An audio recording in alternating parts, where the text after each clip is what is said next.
नमस्कार। Book audio में बहुत बहुत स्वागत करता हूं। मैं आपका दोस्त ब्रजेश और दोस्तों आज लेकर हाजिर हूं धन्यवाद बेहरा का उपन्यास एक था रक्षक। अध्याय 13 दिनार गांव। देवराज गुरुकुल। सुबह का समय है। गुरुकुल में हलचल मची हुई थी क्योंकि सभी राजकुमार सुबह से ही कड़ी मेहनत कर रहे थे।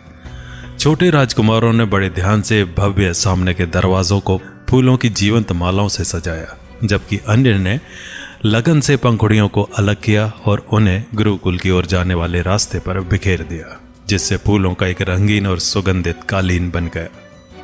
इस बीच गुरुओं ने पूजा की तैयारियों को सावधानी पूर्वक संभाला, ये सुनिश्चित करते हुए कि हर अनुष्ठान विवरण सही हो। इसके विपरीत बड़े राजकुमारों ने समारोहों के बाद होने वाले भव्य भोज की तैयारी का जिम्मा संभाला।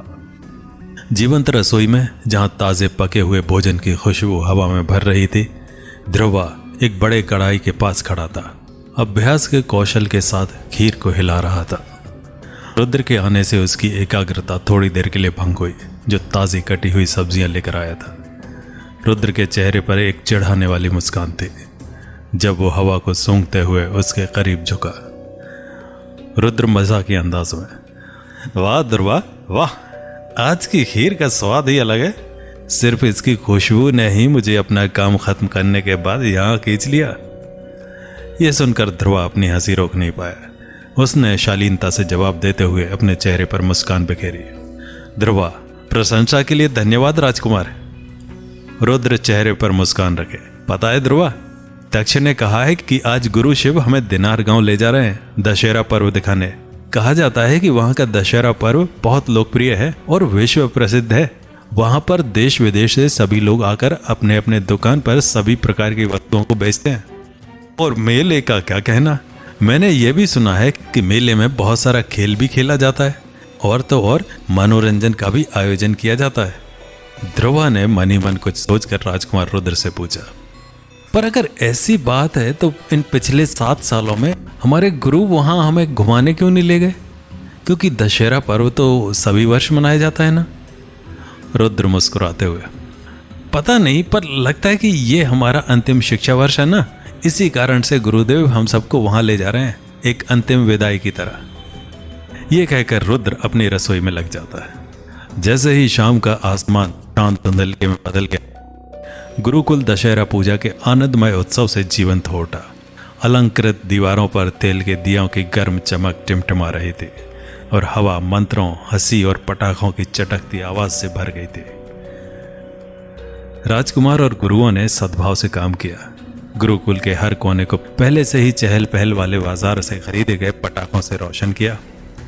उनके चेहरे उत्साह से चमक रहे थे और रात में नाचने वाली हर चिंगारी के साथ उनका सौहार्द गहरा होता जा रहा था। बाद में उत्सव भव्य भोजन कक्ष में स्थानांतरित हो गया, जहां सभी सहभोज में भाग लेने के लिए एकत्र हुए। पूजा के व्यंजनों की थालियां परोसी गईं और हॉल में हर्षोल्लास से भरी बातचीत की आवाज गूंज उठी, क्योंकि सभी ने भोजन का आनंद लिया, दशहरे की भावना का जश्न बनाया। भोजन के बाद जब राजकुमार अपने कमरों में जाने लगे तो गुरु शिव उन सभी के आगे आए। उनकी स्थिर आवाज ने उनका ध्यान आकर्षित किया। गुरु शिव शांत और गर्मजोशी से बोले, सभी बड़े राजकुमारों, ध्यान से सुनो। अब तैयार हो जाओ, क्योंकि हम महादशहरा पूजा देखने के लिए दिनार गांव जा रहे हैं। मुझे विश्वास है कि आप सभी को यह आनंदमय लगेगा। हालांकि मैं किसी को भी मजबूर नहीं करूंगा। जो लोग रुकना चाहते हैं वे अपने कमरों में वापस जा सकते हैं, लेकिन जो लोग हमारे साथ शामिल होना चाहते हैं वे मेरे पीछे आए। जब राजकुमारों ने अपने विकल्पों पर विचार किया तो समूह में एक शांत बड़बड़ाहट फैल गई। कुछ ने दिन के उत्सव से संतुष्ट होकर अपने कक्ष में वापस जाने का विकल्प चुना। इसी बीच ध्रुवा के नेतृत्व में उत्सुक राजकुमारों का एक समूह आगे बढ़ा। उनकी आंखें उत्साह से चमक रही थी। वे गुरु शिव के साथ गुरुकुल से बाहर निकले और चांदनी रात में दिनार गांव में होने वाले भव्य उत्सव में भाग लेने के लिए यात्रा पर निकल पड़े। सुरंग राज्य। वहां राजमहल में दशहरा पर्व पालन करने के बाद राजकुमारी नंदिनी भी अपने दासियों के साथ रथ पर बैठकर दिनार गांव की तरफ आगमन करती है। उनकी रक्षा के लिए कुछ सैनिक भी उनके साथ जाते हैं। दिनार गांव। चांदनी की कोमल चमक और पत्तों की कोमल सरसराहट के नीचे गुरु शिव राजकुमारों के समूह को दिनार गांव के जीवंत हृदय में ले गए। जैसे जैसे वे दशहरा मैदान के पास पहुंचे, हवा गर्म और अधिक जीवंत होती गई, जो हर्षोल्लास, संगीत और औपचारिक आग की चटख आवाजों से भर गई। मैदान खुद रोशनी और रंग बिरंगी सजावट की एक श्रृंखला से जगमगा उठा, जिसने एक ऐसा तमाशा बनाया जिसने राजकुमारों को विस्मय में डाल दिया। जैसे ही उनकी आंखें मंत्रमुग्ध कर देने वाले दृश्य को देखने लगी, उनके कदम धीमे हो गए। चमकती रोशनी वाली दुकानें, उत्सव की पोशाक में लोग और मैदान के ऊपर रावण का भव्य पुतला अपने अग्निमय अंत की प्रतीक्षा कर रहा था। राजकुमारों में से रुद्र ने चुप्पी तोड़ी। उनकी आवाज विस्मय और खेद दोनों से भरी हुई थी। रुद्र गंभीरता से लगभग विस्मय में, तुम जानते हो ध्रुवा, अपने पूरे 17 वर्षों में मैंने कभी दशहरा पर्व नहीं देखा। मैं सोचता था कि यहां आना समय की बर्बादी है, लेकिन आज मुझे एहसास हुआ कि मैंने इस तरह से सोचते हुए जीवन के कितने खूबसूरत पल गंवा दिए हैं। ध्रुवा मुस्कुराया। उसका मन दूर की यादों में खो गया। ध्रुवा धीरे से पुरानी यादों के साथ, जहां तक मुझे याद है हम अपने गांव में दशहरा पूजा करते थे। मेरा मतलब है मैं बहुत बड़ा नहीं था, लेकिन मुझे अपनी माँ के साथ जाना याद है। ये जादू ही था, बिल्कुल ऐसा ही। ध्रुवा को सुनकर पास में खड़े तक्षराज ने भी उनकी आवाज में शामिल हो गए। उसकी आवाज स्थिर थी, फिर भी भावनाओं से भरी हुई थी। तक्षराज याद करते हुए, मुझे लगता है कि मैं लगभग 5 साल का था जब मेरे पिता मुझे एक बार ऐसी जगह ले गए जहां दशहरा पूजा हो रही थी।